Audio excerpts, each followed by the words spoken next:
और मुझे पूरी उम्मीद है कि जो अमेंडमेंट आएगा वो for the betterment of the Muslim community आएगा। इसके लिए प्लीज़ आप गुमराह ना करें, बेहतर ये होगा कि आप सरकार का सहयोग करें। आदाब, आप देख रहे हैं आवाज़ वॉइस और मैं हूँ आपके साथ अमीना माजिद।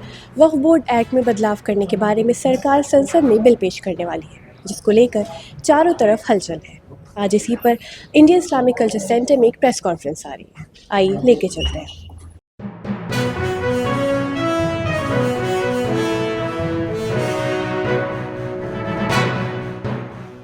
से जो वक्फ एक्ट में बदलाव की बात की गई, इस पे क्या कहेंगे आप? देखिए, एक लॉन्ग अवेटेड डिमांड थी हमारी और इंडिया सूफी सज्जादा नशीन काउंसिल की, और हमने सरकार के सामने समय समय में मेमोरेंडम भी दिया, हमने भी दिया और कई ऑर्गेनाइजेशन ने भी दिया है। और हम सरकार के जो अमेंडमेंट बिल पेश किया जाएगा हम उसका वेलकम करते हैं, और हमें उम्मीद है कि जो बिल पेश होने के बाद में हम उसको पूरा पढ़ेंगे और उसके बाद में हमारे कुछ सजेशन होंगे तो हमें उम्मीद है सरकार हमसे भी सजेशन लेगी और हम अपनी बात रखेंगे, क्योंकि ये वक्त की ज़रूरत है। वक्फ एक्ट में अमेंडमेंट होना बहुत ज़रूरी है, क्योंकि वक्फ की प्रॉपर्टियों का मिसयूज़ हो रहा है, वक्फ की इनकम का मिसयूज़ हो रहा है। वक्फ अल्लाह की राह में किया जाता है और उसके बाद में जो डोनर होता है उसकी यही मंशा होती है कि उस प्रॉपर्टी की इनकम को upliftment of the society, upliftment of the poor peoples के लिए काम में लिया जाए और फलाह बहबूदी के काम में है उसकी इनकम। लेकिन हो क्या रहा है, अरबों रुपए की इनकम है, उसका क्या हो रहा है, इसका पब्लिक के सामने ट्रांसपेरेंसी आना बहुत ज़रूरी है। और सरकार अगर रिफॉर्म करती है तो हम सरकार से ये भी अपील रखेंगे एक दरगाह बोर्ड बनाया जाए, क्योंकि मौजूदा प्रेजेंट जो एक्ट है वक्फ एक्ट, उसमें दरगाहों के बारे में, उनकी कस्टम ट्रेडिशन के बारे में कुछ भी नहीं है। और दरगाहों के जो लीगल रिप्रेजेंटेटिव होते हैं सज्जादा नशीन, उनके बारे में उनकी पोजीशन डिफाइन नहीं है, उनका सक्सेशन डिफाइन नहीं है। तो ये सब चीज़ें डिफाइन होनी चाहिए और जो दुश्वारी आम लोगों को आ रही है वक्फ करने के बाद उसको दूर किया जाना ज़रूरी है। देखिए, वक्फ अमेंडमेंट जो है अभी प्रस्तावित है, अभी आया नहीं है। वक्फ बिल को लेके हम लोग बहुत पॉजिटिव हैं। वक्फ में अमेंडमेंट होना चाहिए, समय समय पर वक्फ एक्ट में अमेंडमेंट होते रहे। ये भी अमेंडमेंट होगा तो बहुत अच्छी बात है, लेकिन इसमें हमारा सरकार से यही हमने डिमांड रखी है कि इसमें जो अमेंडमेंट आए उसमें उसके जब बिल आए तो उसमें हमारी बात को सुना जाए, दरगाहों के सज्जादा नशीनों की इस बात को सुना जाए और दरगाहों से जुड़े जो विषय हैं उनको उसके अंदर इनकॉर्पोरेट किया जाए।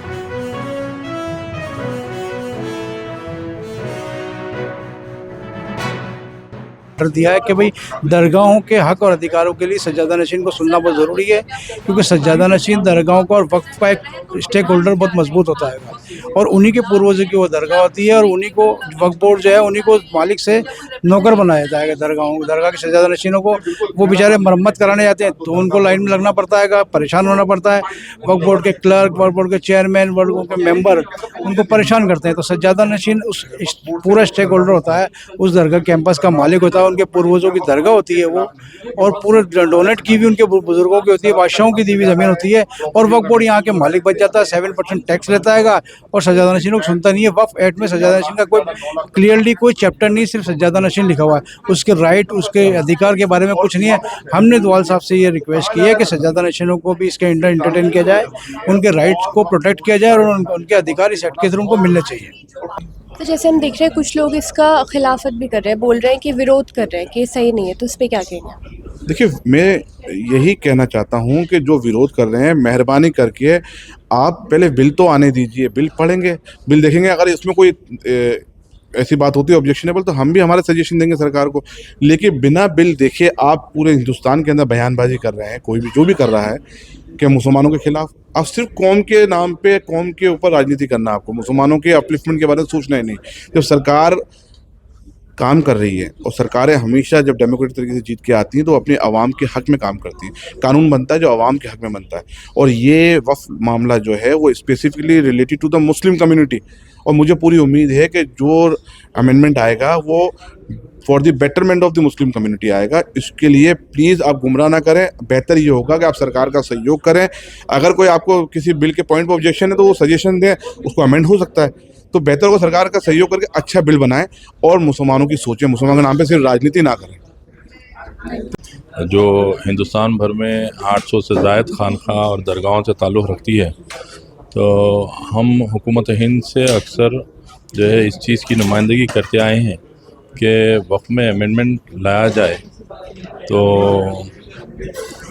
बड़े खुशी की बात है, हम वेलकम करते हैं गवर्नमेंट का कि अमेंडमेंट ला रही है और हम हुकूमत हिंद के शुक्रगुजार हैं और हम उम्मीद करते हैं कि ये मुसलमानों के हित में बहुत बेहतर रहेगा और जब बिल आ जाएगी तो उस पर और मज़ीद चर्चा करेंगे।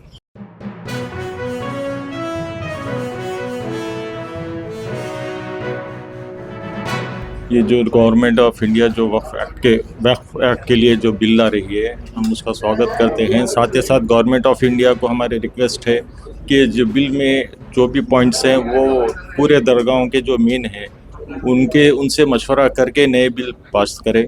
जो हमारे दरगाहों के तकालीफ हैं, वक्फ बोर्ड से जो प्रॉब्लम्स हो रहे हैं उसमें हमारे बहुत अच्छी चीज़ है अमेंडमेंट करना। मगर हमारी गवर्नमेंट ऑफ इंडिया से ख्वाहिश है कि इस बिल के मशवरे जो हमारे मेन दरगाहें हैं उनके लोगों से मशवरा करके करें, क्योंकि आज के दौर में दरगाहों के जो सज्जादागान हैं वो बेहद परेशान हैं, क्योंकि हमारे आबा अजदाद जो बड़े बुज़ुर्ग हैं वो वक्फ करे हैं। आज वक्फ बोर्ड जो है हर किसी को खुद तो 7% लेता है, दरगाह में झाड़ू देने वाले को तनख्वाह देता है, मगर सज्जादे को 1 रुपया उसमें से कुछ आमदनी, वो पूरा वक्फ बोर्ड में वो रहता है। ऐसे कई तकालीफ हैं जो दरगाह के लोग जो कर रहे हैं, इसलिए मेरी गवर्नमेंट ऑफ इंडिया को रिक्वेस्ट है कि बहुत हम उनको तायद करते हैं, उनको अच्छा बिल ला रहे हों, मगर उसमें जो है दरगाहों के लोगों से मशवरा करके उनके पॉइंट्स लेके दरगाह बोर्ड के लिए अहम इक़दाम करें। जैसे हम देख रहे हैं गलत फहमियाँ भी पैदा हो रही है, जैसे ये बात शुरू हुई है। हमारा कहना ही है, अभी बिल तो पढ़ा नहीं, बिल आया नहीं, बिल आने से पहले कोई गलतफहमी पैदा नहीं होनी चाहिए और समाज के अंदर एक कन्फ्लिक्ट नहीं होना चाहिए, वैमनस्यता पैदा नहीं होनी चाहिए। ये बिल एक सरकार लेके आ रही है, हो सकता है इसमें कुछ कमियां हों, इसकी जो सकारात्मक चीज़ें हैं उनका पूरा समर्थन करेंगे और इसमें कुछ चीज़ें अगर ऐसी होंगी जिसमें अमेंड होना चाहिए तो हम सरकार को सुझाव देंगे।